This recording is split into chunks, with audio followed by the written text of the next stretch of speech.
olo nitoky omeny Jesosy. Aza matahotra, izaho ny voalohany sy farany dia ilay velona.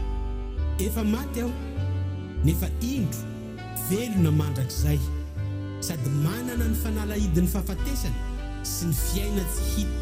Aoka ho matoky hatramin'ny fahafatesana ianao, dia omeko anao ny satroboninahitry ny fiaina.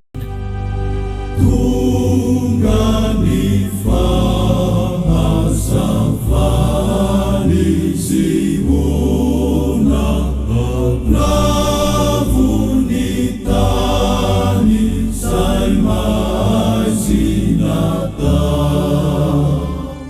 tapitra toany andro misaona, ary ny tany miaina.